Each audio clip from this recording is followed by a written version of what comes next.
রহমতের নবী বলেন, আলাইকুম বিসুন্নতি ওয়া সুন্নাতিল খুলাফাইর রাশিদিন আল মাহদিয়িন। আমার আদর্শ সুন্নত, আমার খুলাফা যারা খলিফা এদের আদর্শের নাম সুন্নত। আঁকড়াইয়া ধরো, তাহলে তোমাদের জীবন সফল হবে। আমারটাও সুন্নত, আমার ছাত্র, আমার খলিফা সাহাবায়ে কেরামের আদর্শ সুন্নত। তারা আমার কেমন খলিফা যে তারা রাশেদিন, নির্ভেজাল পথ দেখানেওয়ালা। বলে কেমন দিন? চূড়ান্ত হেদায়াত প্রাপ্ত আমার পথ প্রদর্শক। জান্নাতের টিকিট হাতে চলে আসলো জিন্দা অবস্থায়। শুধু রহমতের নবীর আদর্শ। আজ অনেকে ভয় আতঙ্কে আছে, হুজুরগো হাদিয়া যা লাগবে দিব, ডবল দিব। কিন্তু হুজুরগো ক্ষমতায় আনা কঠিন, আনা যাবে না। কেন? মহিলারা ভাবে আনলেই হাত মোজা পরাইব, পায়ে মোজা লাগাইবে, দরজায় তালা লাগাই দিবে, বাইরে যেতে পারবো না। একজন নেতাকে জিজ্ঞাসা করা হয়েছিল ইসলামী লাইনের, আপনারা যদি ক্ষমতায় আসেন আমগো সিনেমা হলগুলোর উপায় কি? আপনারা যদি ক্ষমতায় আসেন হুজুরেরা, সিনেমা হলের উপায় কি? সব আগুন দিয়ে দিবেন। বলে না, সিনেমা হলগুলো আমরা 5 তলা বানাবো এবং প্রত্যেকের মনিটর বড় করব এবং প্রত্যেকটা সিনেমা হল থেকে আমরা সুন্দরভাবে মনিটরে আমরা সব চিত্র সুন্দর করে সবাইকে দেখাবো, ভিআইপি চেয়ারে বসাবো, এসি লাগায় দিব। এখন তুমি বেগানার নাচ দেখবা, সেদিন আল্লাহর খাস ওলিদের কবরের আযাবের বয়ান শুনবা। সমাজ কেমনে চালাবা ওই বিষয়ে বয়ান। ইসলাম কঠিন কোনো ধর্মের নাম না, বরং পৃথিবীতে সুন্দর শালীন সহজ ধর্মের নাম ইসলাম। কত সহজ! ধরে নেন আপনার 1 গ্লাস পানি পান করবেন, পিপাসা নিবারণের জন্য আমিও পানি পান করি। আপনি বাম হাতে পানিটা এক টানে পান করলেন, আমিও পান করলাম, তবে ডান হাতে। রহমতের নবীর কোনো তুলনা আছে? বলেন আছে? কোনো তুলনা নেই। আল্লাহ তাকে কঠিনভাবে বাছাই করছেন। কেমন বাছাই? আল্লাহ বলেন, মুসা নবী আমার বন্ধু, ঈসা নবী আমার বন্ধু, ইব্রাহিম আমার বন্ধু, ইউসুফ আমার বন্ধু। সব নবী রসুল আমি আল্লাহর বড় আশিক। মুহাম্মদ আমার বন্ধু। তবে ব্যবধান হলো, সব নবী রসুল আমি আল্লাহ তাআলার আশিক, আর আমি আল্লাহ নিজে হলাম মুহাম্মদের আশিক। এবার বুঝেন নবীরে কেমন করে আল্লাহ বানাইছে। চিন্তা করলে মাথা গরম হয়ে যাবে। আসলে আমার মাওলা কত কুদরতের মাওলা। দুনিয়াতে আসার আগে রসুলের আব্বাকে নিয়ে গেলেন, 6 বছরে মা হারায় ফেললেন। 8 বছর রসুলের বয়স, চাচা আব্দুল মুত্তালিব বিদায় বেলা আবু তালিবের হাতটা ধইরা দাদা মুহাম্মদের হাত ধইরা কয়, রে আমার সন্তান আবু তালেব, আমার নাতিরে তোর হাতে আমানত দিলাম। দুনিয়াতে আসিয়া বাবাকে ডাক দিতে পারে নাই, 6 বছরে মা হারা আমার নাতি বড় অসহায়। আমার নাতিরে কষ্ট দিবি না। নাতি আমার পাশে রাতের বেলা ঘুমাইতো, মাঝে মাঝে কান্না করতো, মাকে তালাশ করতো, পাইতো না রে আবু তালেব। আমার নাতি যেন কোনোদিন কান্না না করে, কষ্ট না পায়। কেমনভাবে আল্লাহর রসুলকে আল্লাহ আগের থেকেই লাইন করে নিয়ে আসছে। মুহাম্মদের এত পাওয়ার কেন? কোনো বেঈমানের বাচ্চা যেন বলতে না পারে বাবার পাওয়ার, দাদার পাওয়ার, হ্যাঁ, নেতার পাওয়ার। কোনো নেতা নাই। রহমতের নবীরে গালি দেয়, নবী গালি দেন না, গালির জবাবও দেন না, কোনো পাওয়ার নাই। মানুষ যেন ভালো করে মনে করে মুহাম্মদের একমাত্র পাওয়ার হলো আল্লাহ তাআলার কুদরত।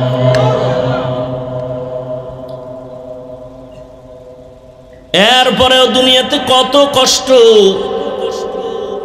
এক তো সব নবী রাসূলদের থেকে নবী আমার আলাদা।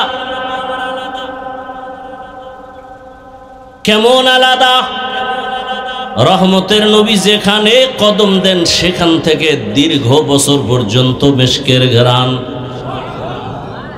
নবী যখন রাস্তা দিয়া চলে, রাস্তার দুপাশের গাছ নত হয়ে রাসূলকে সালাম দেন। সুবহানাল্লাহ না? নবী যখন রাস্তা দিয়া চলেন, জঙ্গলের প্রাণীরা রাসূলকে সালাম জানান।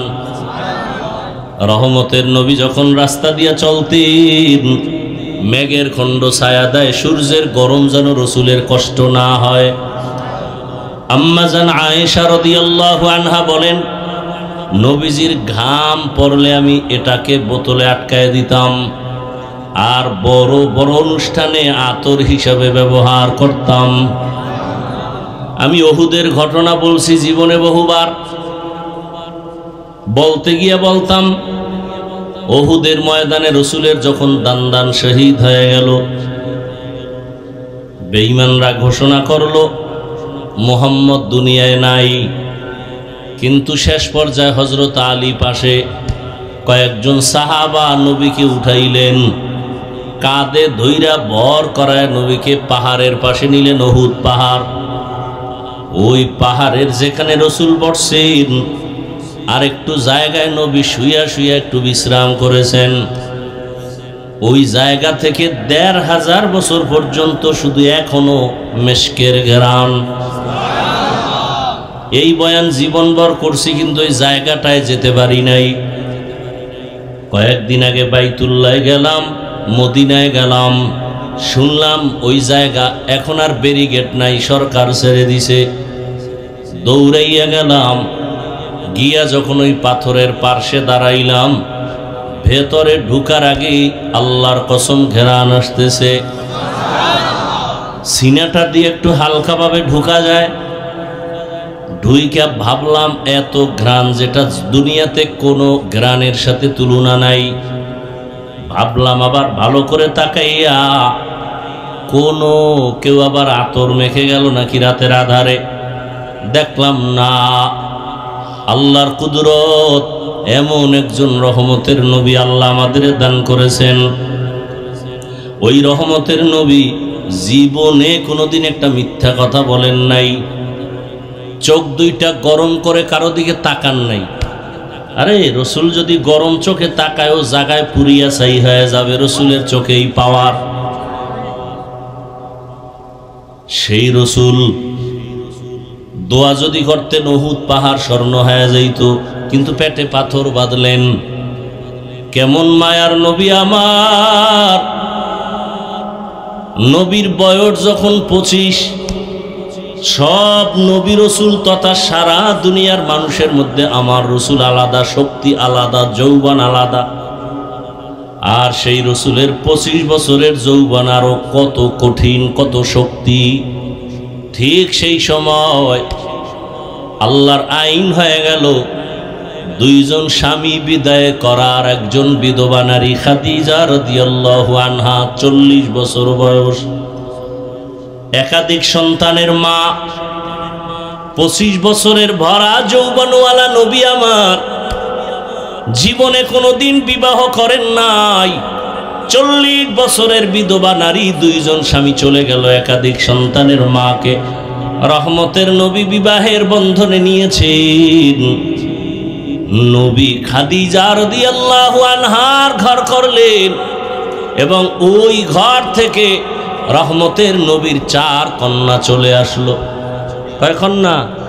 4 কন্যা। কেমন রহমতের নবী আমার! আরবের মানুষ বিধবা পছন্দ করে না। রহমতের নবী ভরা যৌবন, 25 বছরে 40 বছরের নারী, উম্মাহাতুল মুমিনিন খাদিজাকে বিবাহ করে প্রমাণ করে দিলেন কিয়ামত পর্যন্ত নারীর মর্যাদা সবার উপরে ইসলাম দিয়েছে, আর কোনো ধর্মে নারীর মর্যাদা দিতে পারে নাই, বরং নারীর উপরে সব ধর্মওয়ালারা করেছে জুলুম। আমগো আম্মা জানেরা বুঝতে পারে নাই, আর জন্মগতভাবে সৃষ্টিগতভাবে তাদের আকল তো অর্ধেক। যত ভিটামিন খাক আর যত ডিগ্রি নিক, পুরুষের জ্ঞানের অর্ধেক। কিয়ামত পর্যন্ত আর ইসলাম ছাড়া নারীর মর্যাদা বাড়াতে পারবে না। আরবের মানুষ ছেলে পছন্দ করে, মেয়ে করে না, অথচ রহমতের নবীর 4 কন্যা, কোনো ছেলে নাই। নবী বলেন, ও কন্যার বাবারা, একটা কন্যা যদি তুমি পাও, তুমি একটা জান্নাতের মালিক। 2 কন্যার বাবা যদি হও, তুমি 2 জান্নাতের মালিক। আল্লাহ খোলা আকাশ, একেবারে আল্লাহর দিকে তাকাইয়া দিলে বুকে হাত দিয়ে বলতে পারবেন, ঘরের মধ্যে একটা কন্যা সন্তান কি গজব না রহমত? রসুলের আদর্শ, একটা মানুষকে দেখা হলে আগে সালাম দাও। রসুলের আদর্শ, ঘর থেকে যখন তুমি বের হও, ডান পা দিয়া বের হও, এবং বের হইয়া তুমি একবার দরুদ শরীফ পড়ো, যে দরুদ নামাজে পড়ি। একদল ফেরেশতা আল্লাহ তোমার কাছে পাহারা দেওয়ার জন্য পাঠিয়ে দিবেন ঘরে আসা পর্যন্ত। তুমি ঘর থেকে বের হয়ে যাকে দেখবা তার জন্য দোয়া করবা, আল্লাহ এই লোক যে উদ্দেশ্যে বের হয়েছে তার উদ্দেশ্য তুমি পূরণ করো। নেক উদ্দেশ্য, ওরটা পূরণের আগে খোদার কসম আল্লাহ আপনারটা পূরণ করে দিবে। আপনি যদি দোয়া করেন আল্লাহ সবাইকে মাফ করে দাও, খোদার কসম সবাইকে মাফ করার আগে আল্লাহ আপনাকে মাফ করবে না। আপনি দোয়া কি করেন? নিজেরটা করেন, আর কারোর জন্য করেন। ওই এক মূর্খ মসজিদে গিয়ে ইমাম সাহেবরে, খতিব সাহেবরে বলে, আমার আব্বার নামে একটু দোয়া করেন, নাম নিয়া নিয়ত করছে, হুজুর দোয়াটা সুন্দর করে করলে 1000 টাকা হাদিয়া দিব। মোনাজাতের ভিতরে দেখি ইমাম সাহেব আরো 4 জনের নাম নিছে। মোনাজাতের ভিতরে মাথা গরম হয়ে গেছে, আব্বার দোয়া 4 ভাগ হয়ে গেছে, উনিও হাদিয়ারে 4 ভাগ করছে। কইরা মোনাজাতের ভিতরে তো মাথা গরম হয়ে গেছে। 100 কি 200 টাকা দিয়ে এরপরে মসজিদ থেকে ইমাম সাহেবের দিয়া যায়, আর কয় নেন এরমই কইরেন। এরম মূর্খ আছে না নাই? আর এক মূর্খ কয় দোয়া সুন্দর হয়েছে না, আব্বার নাম তো কইলেন না। আব্দুর রহমান আমার বাবার নাম যে বললেন না, তো দোয়া তো নোয়াখালী আব্দুর রহমানের ভিতরে চলে গেছে।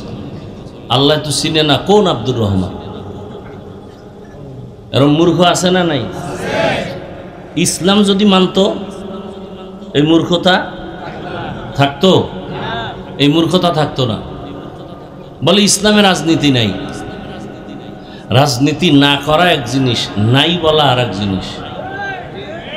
আপনি ইসলামের রাজনীতি করেন না, আপনাকে গালি দেওয়ার কোনো অনুমতি নেই। কিন্তু যদি বলেন ইসলামের রাজনীতি নাই বা করি না, পছন্দ করি না, তাহলে মূলত আপনি কোরআনের একটা বিধানকে অস্বীকার করার কারণে আপনার ঈমান নাই। আপনি নামাজ পড়েন না, গালি দেওয়ার কোনো সুযোগ নাই আপনাকে। কিন্তু যদি বলেন আমি নামাজ পছন্দ করি না, তাহলে আপনি গালি দেওয়ার আগেই বেঈমান। আপনি দাড়ি রাখেন না, কারো গালি দেওয়ার অনুমতি নেই। কিন্তু যদি আপনি বলেন আমি দাড়ি পছন্দ করি না, আপনি বেঈমান। দাড়ি না রাখা আর পছন্দ না করা কি এক? নামাজ না পড়া আর পছন্দ না করা কি এক? দুনিয়ার সব চলে। মসজিদের মতো পবিত্র জায়গায় গিয়া নাপাক নোংরা রাজনীতির নাম নিয়ে ভোট চায়, সব হালাল। ইমাম সাহেব ইসলামের কথা বলবে রাজনীতির আলোকে, ইসলামের কোরআনের, বলে সম্ভব না। এই আটকা শিকলে বন্দি আর কত কাল থাকবেন? কিসের কারণে? পিপিলিকার খানা যদি আল্লাহ দিতে পারেন, আল্লাহ আমাকে পারবেন না? তো কিসের ভয়? ভয় তো আপনাকে করবে সব বেঈমানরা। আপনি কেন ভয় করেন? কয় আমিও একটু নাপাক টাপাক ফাঁকে বকে খাই, ভোটের আগেও খাই, সামনে আবার খাবো। একটা চায়ের দোকান দিছি, তাও লোনের টাকা উঠাইয়া। আমার ইমান তো বুঝেন কোন হালাতে আছে, তা আমি কেমনে আর বিরোধিতা করি? আল্লাহ হেদায়াত দান করুন। রসুলের আদর্শ পৃথিবীর শ্রেষ্ঠ, এর মতো দামি আদর্শ আর। এই আদর্শ নিয়ে রসুল আগমন করলেন রবিউল আউয়ালে মক্কায়। তখন মক্কার মানুষের আদর্শ কেমন? পৃথিবীর নিকৃষ্ট চরিত্রহীন লম্পট মানুষ। কত খারাপ! বলে কন্যা হলেই বাবা গলা টিপে হত্যা করে, বাজারে যায় না লজ্জায়, কন্যা হয়েছে লজ্জা। কিয়ামতের দিন আয়াত নাজিল হয়ে গেল, আল্লাহ জিগাইবেন, ওই হত্যা হওয়া কন্যাকে আল্লাহ জিজ্ঞেস করবেন, ওয়া ইদাল মাউউদাতু সুইলাত বিআইয়ি যামবিন কুতিলাত। ওই কন্যাটাকে জিজ্ঞাসা করবে, তোরে হত্যা করা হলো কেন? অন্যায় করছে বাবা। বাচ্চা তো বলতে গেলে কথাই বলতে পারে না। ওই বাবারে না আল্লাহ জিগাইব জুতার বাড়ি দিয়ে, ওই বেঈমান, তুই তোর কন্যাটাকে হত্যা করলি কেন? আল্লাহ কয় না, ওরে জিগাবো না। কারে জিগাবো? কন্যাকে। কেন? বলে বাবা এত বড় অপরাধ করেছে, আল্লাহ পাক লজ্জায় রহমতের দৃষ্টি ওই বেঈমানের দিকে দিবেন না। ওয়া ইদাল মাউউদাতু সুইলাত বিআইয়ি যামবিন কুতিলাত। এমন এক পরিবেশ, কন্যা হত্যা করা হয়, নারী সমাজের বোঝা, বিধবা সমাজের বোঝা। রহমতের নবী আসলেন মাত্র। আম্মাজান আমেনা বলেন, দুনিয়ার মা বাচ্চা গর্ভে আসা মাত্র মাথা ব্যথা, কত পেরেশানি, কত অসুস্থ। আমি আমেনার কিছুই হয় নাই। দুনিয়ার বাচ্চা মায়ের গর্ভ থেকে প্রসবকালে রক্ত যায়, ব্যথা কান্না, আমার কিছু হয় নাই। দুনিয়ার সন্তান আসে খতনাবিহীন, আমার সন্তান খতনাকৃত অবস্থায়। দুনিয়ার সন্তান আসিয়া কান্না করে, আমার সন্তান মুহাম্মদ আসিয়া শুকর আদায় করে আল্লাহর প্রশংসা করেছেন।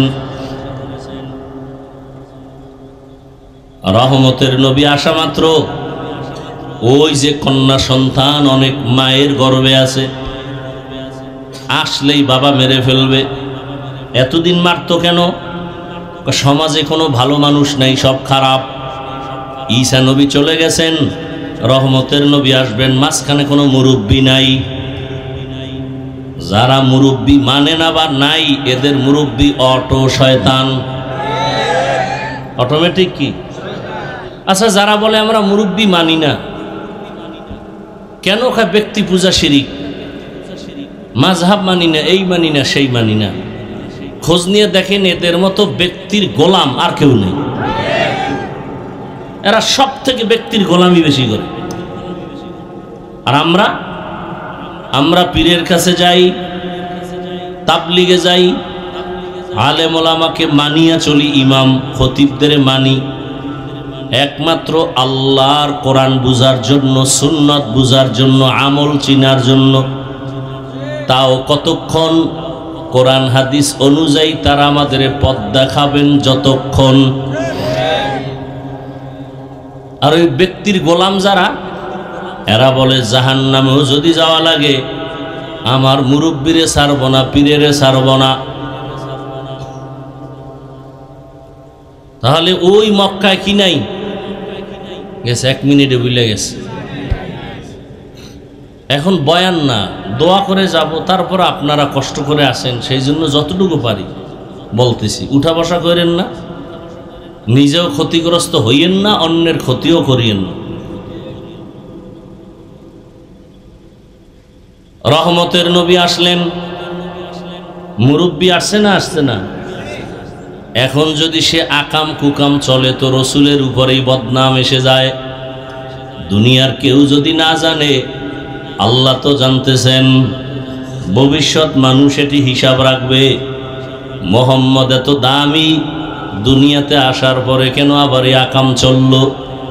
আল্লাহ পাক কুদরতি এলেম দিয়া জানিয়া নবী যখন আসছেন, ওই সময় যত মায়ের গর্ভে বাচ্চা ছিল, সমস্ত বাচ্চাকে আল্লাহ কুদরতের দ্বারা ছেলে বানায় দিলেন, একটাও মেয়ে নাই। ওই সময় মেয়ে আসবে আর জবাই করবা, এটা রসুলের ইজ্জতের উপর আক্রমণ। বিধবা নারী আরবের দুশ্চরিত্রওয়ালারা পছন্দ করে না। আল্লাহ তার জীবনের তরে বিলীন করে নারীর মর্যাদা বাড়ায় দিলেন কিয়ামত পর্যন্ত। শুধু কিয়ামত, কিয়ামতের দিনও নারীদের। এই মেয়ে উঠা বসা করেন কেন?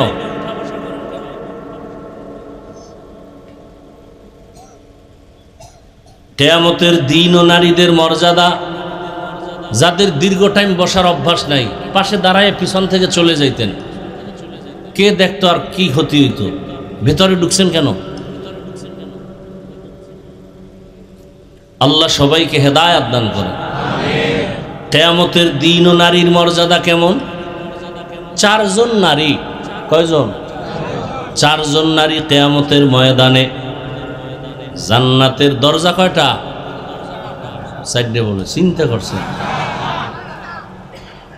একটু ঠান্ডা, সব শেষ। এক জায়গায় তাকওয়ার বয়ান করছি যে গুনাহ থেকে নিজেরে যে বাঁচায় রাখে সে মুত্তাকি। 2-4 মিনিট বুঝাই টুজাই আবার ঘুরাই আইয়ে বললাম, মুত্তাকি যে গুনাহ থেকে জীবনকে বাঁচায় রাখে সে কি? একজনের সামনে কাফের।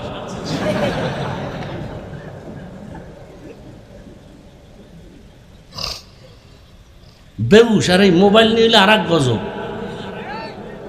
আল্লাহ সবাইকে হেদায়েত দান করে। কিয়ামতের ময়দানে 4 জন নারীর ব্যাপারে জান্নাতের 8টা দরওয়াজা খোলা হবে। হিসাব টিসাব নাই, হিসাব শুরুই হয় নাই। জান্নাতের 8টা দরওয়াজা থেকে 8 জন দারওয়ান ফেরেশতা 4 জন নারীকে ডাকবে, আসো আমার দরজা দিয়া দরজা খোলো, কোনো হিসাব লাগবে না। কয়জন নারী? 4 জন নারীকে ডাকবে, আসো। এর মধ্যে আমগো তাসলিমা নাসরিন একজন। আউযুবিল্লাহ না নাউযুবিল্লাহ? হা, 4 জন নারীকে ডাকবে। তো মর্যাদাটা কেমন চিন্তা করেন তো। রহমতের নবীর কোনো তুলনা আছে? বলেন আছে? কোনো তুলনা নেই। আল্লাহ তাকে কঠিনভাবে বাছাই করছেন। কেমন বাছাই? আল্লাহ বলেন, মুসা নবী আমার বন্ধু, ঈসা নবী আমার বন্ধু, ইব্রাহিম আমার বন্ধু, ইউসুফ আমার বন্ধু। সব নবী রসুল আমি আল্লাহর বড় আশিক। মুহাম্মদ আমার বন্ধু। তবে ব্যবধান হলো, সব নবী রসুল আমি আল্লাহ তাআলার আশিক, আর আমি আল্লাহ নিজে হলাম মুহাম্মদের আশিক। এবার বুঝেন নবীরে কেমন করে আল্লাহ বানাইছে। চিন্তা করলে মাথা গরম হয়ে যাবে। আসলে আমার মাওলা কত কুদরতের মাওলা। দুনিয়াতে আসার আগে রসুলের আব্বাকে নিয়ে গেলেন, 6 বছরে মা হারায় ফেললেন। 8 বছর রসুলের বয়স।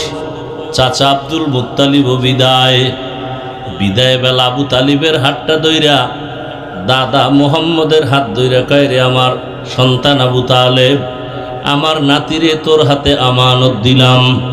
দুনিয়াতে আসিয়া বাবাকে ডাক দিতে পারে নাই। 6 বছরে মা হারা আমার নাতি বড় অসহায়। আমার নাতিরে কষ্ট দিবি না। নাতি আমার পাশে রাতের বেলা ঘুমাইতো, মাঝে মাঝে কান্না করতো, মাকে তালাশ করতো, পাইতো না রে আবু তালেব। আমার নাতি যেন কোনোদিন কান্না না করে, কষ্ট না পায়। কেমনভাবে আল্লাহর রসুলকে আল্লাহ আগের থেকেই লাইন করে নিয়ে আসছে। মুহাম্মদের এত পাওয়ার কেন? কোনো বেঈমানের বাচ্চা যেন বলতে না পারে বাবার পাওয়ার, দাদার পাওয়ার।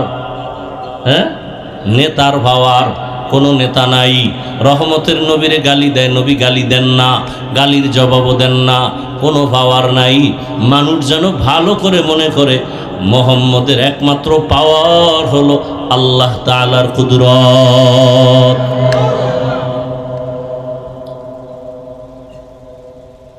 এরপরেও দুনিয়াতে কত কষ্ট। এক তো সব নবী রাসূলদের থেকে নবী আমার আলাদা। কেমন আলাদা? রহমতের নবী যেখানে কদম দেন সেখান থেকে দীর্ঘ বছর পর্যন্ত মিশকের ঘ্রাণ। নবী যখন রাস্তা দিয়া চলে, রাস্তার দুপাশের গাছ নত হয়ে রাসূলকে সালাম দেন। সুবহানাল্লাহ না?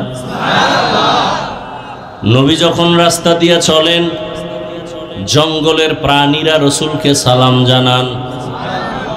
রহমতের নবী যখন রাস্তা দিয়া চলতেন, মেঘের খণ্ড ছায়া দেয়, সূর্যের গরম যেন রাসূলের কষ্ট না হয়। আম্মা জান আয়েশা রাদিয়াল্লাহু আনহা বলেন, নবীজির ঘাম পড়লে আমি এটাকে বোতলে আটকায় দিতাম, আর বড় বড় অনুষ্ঠানে আতর হিসাবে ব্যবহার করতাম। আমি উহুদের ঘটনা বলছি জীবনে বহুবার।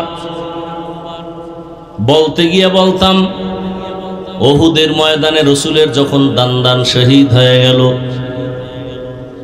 বেঈমানরা ঘোষণা করলো মুহাম্মদ দুনিয়ায় নাই। কিন্তু শেষ পর্যায়ে হযরত আলী পাশে কয়েকজন সাহাবা নবীকে উঠাইলেন, কাঁধে ধইরা ভর করায় নবীকে পাহাড়ের পাশে নিলেন, উহুদ পাহাড়। ওই পাহাড়ের যেখানে রাসূল বসছেন আর একটু জায়গায় নবী শুইয়া শুইয়া একটু বিশ্রাম করেছেন। ওই জায়গা থেকে ১৫০০ বছর পর্যন্ত শুধু এখনো মিশকের ঘ্রাণ। এই বয়ান জীবনভর করছি, কিন্তু ওই জায়গাটায় যেতে পারি নাই। কয়েকদিন আগে বাইতুল্লাহ গেলাম, মদিনায় গেলাম, শুনলাম ওই জায়গা এখন আর ব্যারিকেড নাই, সরকার ছেড়ে দিছে। দৌড়াইয়া গেলাম, গিয়া যখন ওই পাথরের পার্শ্বে দাঁড়াইলাম, ভেতরে ঢুকার আগেই আল্লাহর কসম ঘেরান আসতেছে। সিনাটা দিয়ে একটু হালকাভাবে ঢুকা যায়। ঢুইকা ভাবলাম এত ঘ্রাণ, যেটা দুনিয়াতে কোনো ঘ্রাণের সাথে তুলনা নাই। ভাবলাম আবার ভালো করে তাকাইয়া, কোনো কেউ আবার আতর মেখে গেল নাকি রাতের আধারে। দেখলাম না, আল্লাহর কুদরত, এমন একজন রহমতের নবী আল্লাহ আমাদের দান করেছেন। ওই রহমতের নবী জীবনে কোনোদিন একটা মিথ্যা কথা বলেন নাই, চোখ দুইটা গরম করে কারো দিকে তাকান নাই। আরে রাসূল যদি গরম চোখে তাকায়, ও জায়গায় পুরিয়া ছাই হয়ে যাবে। রাসূলের চোখেই পাওয়ার। সেই রাসূল দোয়া যদি করতেন উহুদ পাহাড় স্বর্ণ হয়ে যাইত, কিন্তু পেটে পাথর বাঁধলেন। কেমন মায়ার নবী আমার! নবীর বয়স যখন 25, সব নবী রাসূল তথা সারা দুনিয়ার মানুষের মধ্যে আমার রাসূল আলাদা, শক্তি আলাদা, যৌবন আলাদা। আর সেই রাসূলের 25 বছরের যৌবন আরো কত কঠিন, কত শক্তি। ঠিক সেই সময় আল্লাহর আইন হয়ে গেল, দুইজন স্বামী বিদায় করার, একজন বিধবা নারী খাদিজা রাদিয়াল্লাহু আনহা 40 বছর বয়স, একাধিক সন্তানের মা, 25 বছরের ভরা যৌবনওয়ালা নবী আমার জীবনে কোনোদিন বিবাহ করেন নাই। 40 বছরের বিধবা নারী, দুইজন স্বামী চলে গেল, একাধিক সন্তানের মাকে রহমতের নবী বিবাহের বন্ধনে নিয়েছেন। নবী খাদিজা রাদিয়াল্লাহু আনহার ঘর করলেন, এবং ওই ঘর থেকে রহমতের নবীর 4 কন্যা চলে আসলো। কয় কন্যা? 4 কন্যা। কেমন রহমতের নবী আমার! আরবের মানুষ বিধবা পছন্দ করে না। রহমতের নবী ভরা যৌবন 25 বছরে, 40 বছরের নারী উম্মাহাতুল মুমিনিন খাদিজাকে বিবাহ করে প্রমাণ করে দিলেন কিয়ামত পর্যন্ত নারীর মর্যাদা সবার উপরে ইসলাম দিয়েছে, আর কোনো ধর্মে নারীর মর্যাদা দিতে পারে নাই, বরং নারীর উপরে সব ধর্মওয়ালারা করেছে জুলুম। আমগো আম্মা জানেরা বুঝতে পারে নাই, আর জন্মগতভাবে সৃষ্টিগতভাবে তাদের আকল তো অর্ধেক। যত ভিটামিন খাক আর যত ডিগ্রি নিক, পুরুষের জ্ঞানের অর্ধেক। কিয়ামত পর্যন্ত আর ইসলাম ছাড়া নারীর মর্যাদা বাড়াতে পারবে না। আরবের মানুষ ছেলে পছন্দ করে, মেয়ে করে না, অথচ রহমতের নবীর 4 কন্যা, কোনো ছেলে নাই। নবী বলেন, ও কন্যার বাবারা, একটা কন্যা যদি তুমি পাও, তুমি একটা জান্নাতের মালিক। 2 কন্যার বাবা যদি হও, তুমি 2 জান্নাতের মালিক। আল্লাহ খোলা আকাশ, একেবারে আল্লাহর দিকে তাকাইয়া দিলে বুকে হাত দিয়ে বলতে পারবেন, ঘরের মধ্যে একটা কন্যা সন্তান কি গজব না রহমত? একটা সন্তান মায়ের সাথে তেরামি করে, ঘাটতেরামি করে, বাবার সাথে করে, বাবার টাকা চুরি করে, মায়েরটাও কেন? বান্ধবীর সাথে মোবাইলে এমবি ভরে কথা বলতে হবে, সারা রাত আকাম করতে হবে। এই জন্য মায়ের টাকা চুরি করে, বাবার টাকা চুরি করে কোনো মেয়ে করেনি, করে না। তো কথা মেয়ে যে বিপরীত সাইডটা আকামের স্লোগান দেয়, ওই টাকা কোনো বাবায় দেয় না, মা দেয় না, ওই বদমার যুবক চরিত্রহীন এদিক থেকে টাকা ডুগাইয়া দেয়। কি সত্য কথাটা স্বীকার করতে কষ্ট লাগে? ওরে পাওয়ার জন্য এদিক থেকে এমবি ঢুকাইয়া দেয়, তুমি খালি মিস কল দিয়ে তেই যথেষ্ট, আমি এদিক থেকে লাইন ফাইন করে ফেলাম। ও ঘুমের তুইটা দেখি এমবি 1 মাসের আনলিমিটেড, কই তো নাই, রাত্রে ফেরেশতারা দিল। মেয়েরা সত্য কথাটা স্বীকার করেন, মানেন আর না মানেন, কপাল খারাপ হইলে তো মানবেন না। মেয়েরা বাবাদেরকে যেই পরিমাণ কলিজা দিয়া ভালোবাসে, ছেলেরা এত ভালোবাসে না। বলার ঘটনা না, শুনছি আপনারা ফেসবুক শরীফ চালান, যারা দেখেন নাই, বাবারে ছেলে মাইরা ফেলাইছে, আকাম করতে করতে দেহার আর সময় আছে? আল্লাহ হেদায়াত দান করেন। এবার আসে এই যুবকরা, মিথ্যা বলবি না। তোমার ভাই আছে, বোনও আছে, খেয়াল করো, ভাই তোমাকে বেশি কলিজা দিয়া ভালোবাসে না বোন? এ যার বোন নাই তারে কেমনে বুঝাও? তোমার যদি বোন থাকতো তো তুমি কোনোদিন অন্যের বোনের উপরে আঘাত করতা না, ইজ্জত নষ্ট করতা না। তবে লিখে রাখ, কেউ যদি অন্যের স্ত্রীর দিকে খারাপ দৃষ্টি দাও, মনে রাখবা তোমার স্ত্রীর দিকে অন্যের খারাপ দৃষ্টি এসে গেছে। তুমি যদি কারো মেয়ের দিকে খারাপ দৃষ্টি দাও, তোমার মেয়ের দিকে অন্যের খারাপ দৃষ্টি আসবে। তুমি যদি অন্যের বোনের দিকে খারাপ দৃষ্টি দাও, তোমার বোনের দিকে অন্যের খারাপ দৃষ্টি চলে আসবে। তুমি যদি অন্যের মায়ের দিকে খারাপ দৃষ্টিতে তাকাও, তোমার মায়ের দিকে অন্যের খারাপ দৃষ্টি চলে আসবে। আল্লাহ হেদায়াত দান করুন। রহমতের নবী বলেন, আমার একটা ছেলে নাই, 4 কন্যার বাবা। 2-1টা ছেলে হইয়া চলে গেছে দুনিয়ার থেকে। মক্কার কাফেরেরা চিল্লায় চিল্লায় কয়, মোহাম্মদের জীবন শেষ। কাকে? মোহাম্মদ যদি মরিয়া যায় তার বংশ আর থাকবে না, ছেলে নাই, বংশ জিয়াইয়া জিন্দা রাখবে কে? কিন্তু আজকে দেখো 1500 বছর হয়ে গেল, ওই বেঈমানের নাম দুনিয়ার কেউ জানে না। আর রহমতের নবী বংশ এই পরিমাণ তাজা জমিনের মধ্যে আছে, নামাজ নাই, দাড়ি নাই, কিন্তু এমনও আশেকে রসুল, রসুলের মোহাব্বতে জীবনটা দেওয়ার জন্য রেডি। নবীজির যদিও জন্মগত ছেলে নাই, কিন্তু রসুলের রুহানি সন্তান এ জমিনে অভাব নেই। রহমতের নবী বললেন, আমার একটা ছেলেও না, আমি 4 কন্যার বাবা। বাবা অসুস্থ হয়ে গেলে ছেলেরা অতিষ্ঠ হয়ে যায়, আর ভালো লাগে না, তাড়াতাড়ি জালালি খতম পড়ায় মারা দরকার। কিন্তু একটা মেয়ে যত যেখানে থাক পাগল হয়ে যায় বাবার একটা নজর দেখার জন্য, সহ্য করতে পারে না। এরে ভাই, রহমতের নবীর আদর্শ, কন্যা হত্যা বন্ধ হয়ে গেল। রহমতের নবীর আদর্শ এত সুন্দর, মক্কার খারাপ মানুষগুলো যখন নবীর আদর্শের মালা গলায় ভরল, আসমান থেকে জিব্রাইল এসে লিস্টি দিয়া দিলেন। রহমতের নবী ঘোষণা দিয়া দেন, এই লিস্টিতে যাদের নাম আছে বিনা হিসাবে জান্নাতি।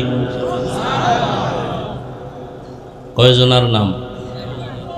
কয়জন? 10 জন। কয়জন? 10 জন সাহাবা জান্নাতি। জানা থাকলে বলেন, প্রথম সিরিয়ালে কার নাম? দ্বিতীয় সিরিয়ালে কার নাম? তৃতীয় সিরিয়ালে কার নাম? চতুর্থ সিরিয়ালে কার নাম? এদেরকেই আবার বলা হয় খোলাফায়ে রাশিদিন।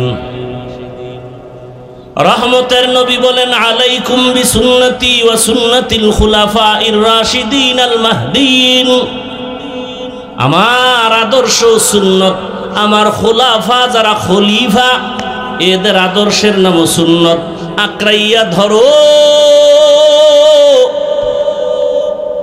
তাহলে তোমাদের জীবন সফল হবে। আমারটাও সুন্নত, আমার ছাত্র, আমার খলিফা সাহাবায়ে কেরামের আদর্শ সুন্নত। তারা আমার কেমন খলিফা যে তারা রাশেদিন, নির্ভেজাল পথ দেখানেওয়ালা। বলে কেমন? দিন, চূড়ান্ত হেদায়াত প্রাপ্ত আমার পথ প্রদর্শক। জান্নাতের টিকিট হাতে চলে আসলো জিন্দা অবস্থায়। শুধু রহমতের নবীর আদর্শ। আজ অনেকে ভয় আতঙ্কে আছে, হুজুরগো হাদিয়া যা লাগবে দিব, ডবল দিব। কিন্তু হুজুরগো ক্ষমতায় আনা কঠিন, আনা যাবে না। কেন? মহিলারা ভাবে আনলেই হাত মোজা পরাইব, পায়ে মোজা লাগাইবে, দরজায় তালা লাগাই দিবে, বাইরে যেতে পারবো না। একজন নেতাকে জিজ্ঞাসা করা হয়েছিল ইসলামী লাইনের, আপনারা যদি ক্ষমতায় আসেন আমগো সিনেমা হলগুলোর উপায় কি? আপনারা যদি ক্ষমতায় আসেন হুজুরেরা, সিনেমা হলের উপায় কি? সব আগুন দিয়ে দিবেন। বলে না, সিনেমা হলগুলো আমরা 5 তলা বানাবো এবং প্রত্যেকের মনিটর বড় করব এবং প্রত্যেকটা সিনেমা হল থেকে আমরা সুন্দরভাবে মনিটরে আমরা সব চিত্র সুন্দর করে সবাইকে দেখাবো, ভিআইপি চেয়ারে বসাবো, এসি লাগায় দিব। এখন তুমি বেগানার নাচ দেখবা, সেদিন আল্লাহর খাস ওলিদের কবরের আযাবের বয়ান শুনবা। সমাজ কেমনে চালাবা ওই বিষয়ে বয়ান। ইসলাম কঠিন কোনো ধর্মের নাম না, বরং পৃথিবীতে সুন্দর শালীন সহজ ধর্মের নাম ইসলাম। কত সহজ! ধরে নেন আপনার 1 গ্লাস পানি পান করবেন, পিপাসা নিবারণের জন্য আমিও পানি পান করি। আপনি বাম হাতে পানিটা এক টানে পান করলেন, আমিও পান করলাম, তবে ডান হাতে 3 বারে করলাম।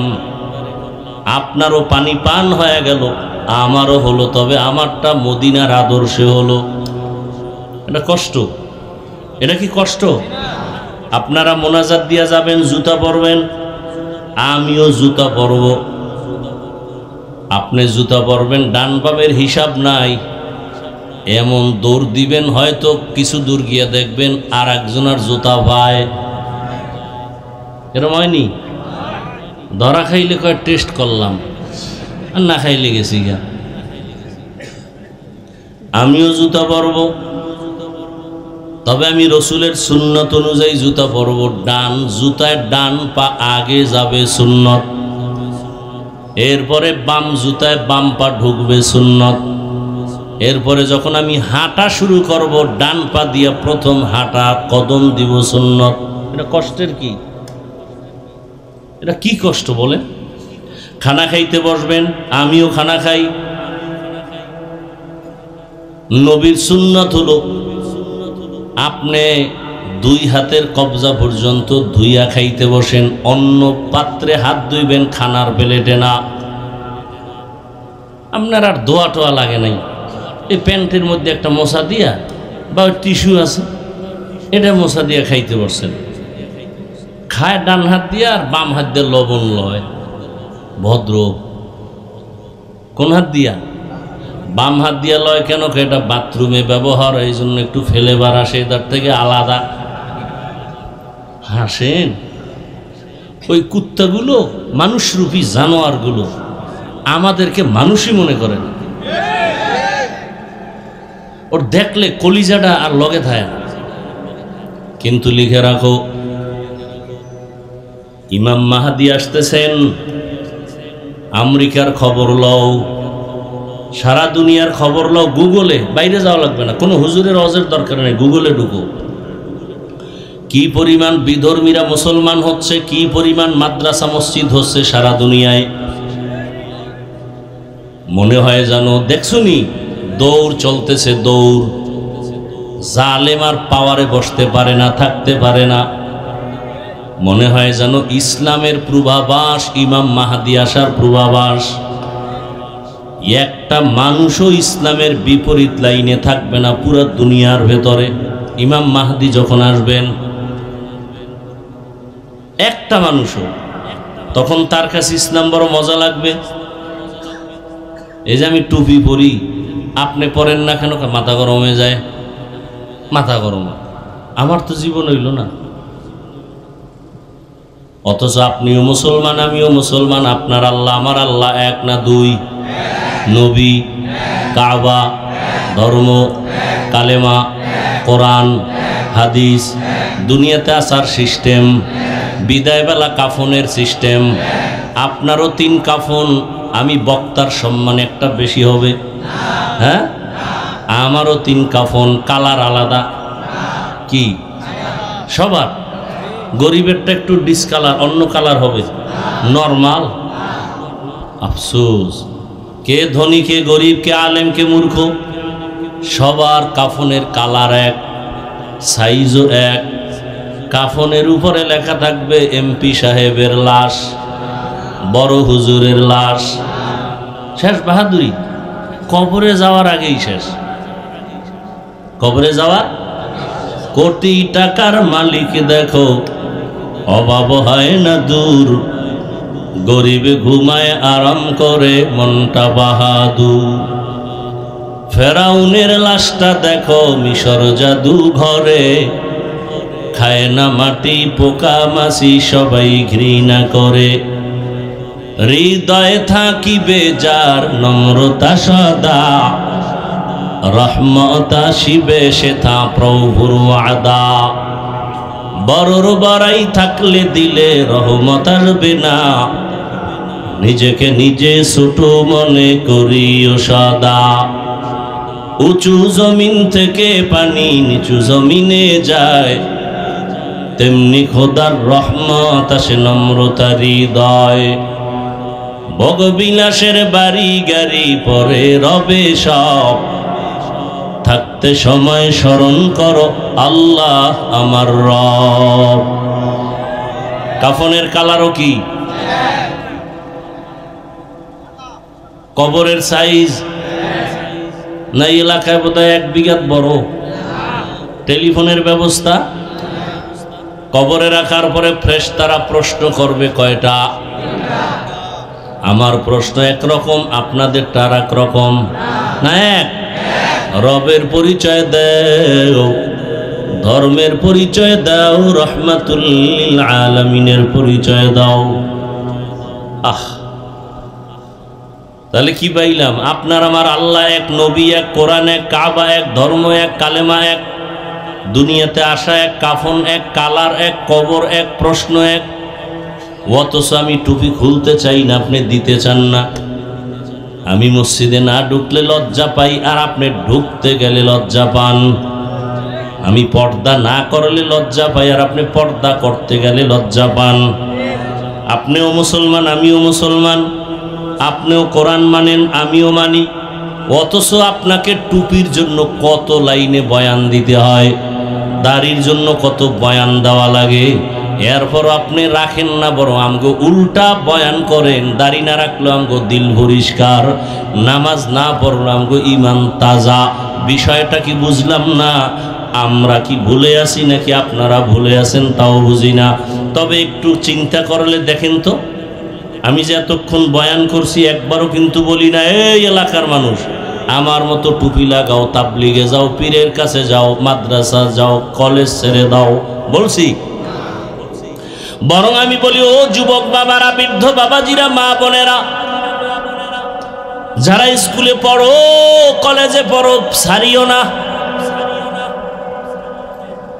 যারা চাকরি করেন, ব্যবসা করেন, ওখানে থাইকা জান্নাতের টিকিটটা হাতে নেন।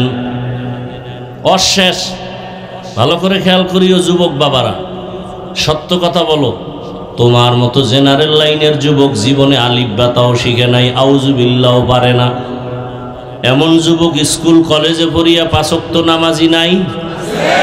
আর কোনো হজের দরকার নেই, শুধু একটা কথা অন্তরকে জিগাও, তুমি পারো না কেন? তোমার কপালে কার বরদোয়া লাগছে?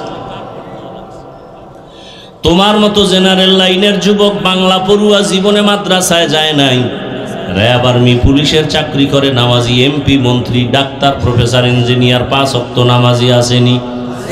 তোমার মতো যুবক জেনারেল লাইনের নদীর মধ্যে মাছ ধরে, নামাজ ছাড়ে না, বলো তুমি পারো না কেন? রাস্তায় গাড়ি চালায় যুবক, রিক্সা চালায়, ড্রাইভারি করে, নামাজ ছাড়ে না, বলো তুমি পারো না কেন? অবশ্যই তোমার উপরে আল্লাহ বেজার, কারো অভিশাপ লাগছে। ডাক্তার হও, ইঞ্জিনিয়ার হও, প্রফেসর হও, এসপি হও, ডিসি হও, তবে দাবি বেয়াদব হইও না। বেয়াদব যদি না হইয়া আদো বলা হও, আল্লাহর কসম তোমার ডাক্তারের সম্মান এত বেশি হবে যে গোটা দেশের মানুষ তুমি মরিয়া গেল অমর হয়ে থাকবে অন্তরে। তবে খবরদার, যদি সফল ডাক্তার হতে চাও, যদি সর্বোচ্চ সম্মানের ইঞ্জিনিয়ার হতে চাও, 3 জায়গায় বেয়াদবি করা যাবে না, করলেই জীবন পঙ্গু। কয় জায়গায়? অশেষ। এই 3টা কথা মনে রাখবা, কসম খোদার। এই 3 জায়গায় বেয়াদবি করলে মরার আগেই তোর ধ্বংস নেমে আসবে, জীবনের সফল হবি না। ডাক্তার হয়েছে তাসনিমা, কি হয়েছে? তাসনিমা নাসরিন MBBS ডাক্তার, কি হয়েছে? ওর লাশ লয়ে আসতে পারবে বাংলাদেশে? যদি সম্মানিত ডাক্তার হতে চাও 3 জায়গার দোয়া নিতে হবে। বেয়াদবি করলেই মরার আগে ধ্বংস, মরবি না, ধ্বংস হয়ে যাবে।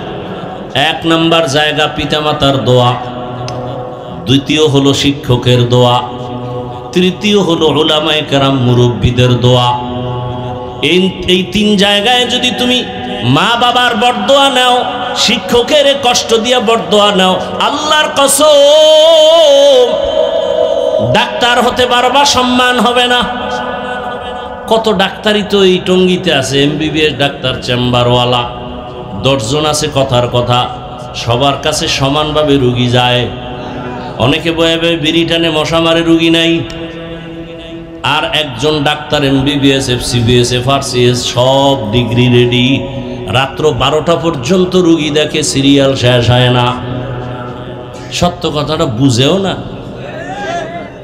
এটা কেন? তার আদর্শ, তার ব্যবহার, কথা ঠিক নেই। এরে আল্লাহর বান্দা যুবক বাবারা, অনুরোধ করে বলছি, একটা কথাই অন্তরকে জমা দাও, যদি সফল ডাক্তার হতে চাও, মা বাবার দোয়া নিও, শিক্ষকের দোয়া নিও, উলামায়ে কেরামের দোয়া নিও। যদি 3 জায়গায় বেয়াদবি করো, জীবনটা মরার আগেই ধ্বংসের পথে চলে যাবে। তবে আজকে একটা ওয়াদা করে এখান থেকে চলে যাও, মা বাবা এবং শিক্ষক আর উলামায়ে কেরাম মুরব্বীদের দোয়া নিতে যদি নাও পারি, বরদোয়া নিবা না, এই একটা ওয়াদা করো। মা বাবার থেকে দোয়া যদি নিতে নাও পারো, কি নিবা না? বরদোয়ার কাজ করবা না, সাবধান। শিক্ষকের সাথে এমন বেয়াদবি করবা না যে অন্তর থেকে বরদোয়া আসবে। উলামায়ে কেরামের সাথে এমন কোনো কাজ করবা না যে অন্তর থেকে কষ্ট পেয়ে বরদোয়া চলে আসবে। আল্লাহর কাছে তওবার দরজা খোলা। মনের এতটুকু বুঝাও যে আমার মতো যুবক স্কুলে কলেজে পড়ে যদি নামাজ পড়ে আমি কেন পারি না? ও আল্লাহ, আমাকে মাফ করে দাও। পর্দার আড়ালের মা বোনেরা, আপনার মতো কত মা কত বোন এখনো পর্দা করে, স্বামীর মাল হেফাজত করে, মোবাইলে সময় নষ্ট করে না, নামাজ ছাড়ে না। আম্মা জান, আপনারা কেন পারবেন না? আল্লাহর কাছে তওবা করেন। ও আল্লাহ, মাফ করে দাও। স্বামীর মাল, স্বামী মরে গেল তো আপনারই হয়ে যাবে, স্বামীর মাল কেন নষ্ট করেন? যুবক বাবারা, বাবায় মারা গেলে তোমার সব সম্পদ হয়ে যাবে, অতএব তুমি বাবার সম্পদ মনে করে নষ্ট করো কেন? এক সময় তো আফসুস করিয়াও লাভ হবে না রে বাবা, এখনো সময় আছে, তওবা করো। আর মা বাবারে কষ্ট দিবা না, শিক্ষকের সাথে বেয়াদবি করবা না, উলামায়ে কেরামের দোয়া নিয়া নবীর আদর্শ মেনে চলবা। মা বোনদের বলবো তওবা করেন, স্বামীর মাল হেফাজত করবেন, খেয়ানত করবেন না। আল্লাহর কাছে জবাবদিহিতার কাঠগড়ায় দাঁড়াবার ভয় নামাজ ছাড়বেন না, মোবাইলে সময় নষ্ট করবেন না। আপনার মতো কত মা এখনো আছে, আপনিও রেডি হয়ে যান। আল্লাহর কাছে তৌফিক কামনা করেন, তওবা করেন। আল্লাহ আমাদের সবাইকে দ্বীনের জন্য কবুল করেন, তওবাওয়ালা জিন্দেগি দান করেন, তওবার উপরে মজবুত হইয়া চলার মতো তৌফিক দান করেন। আমিন।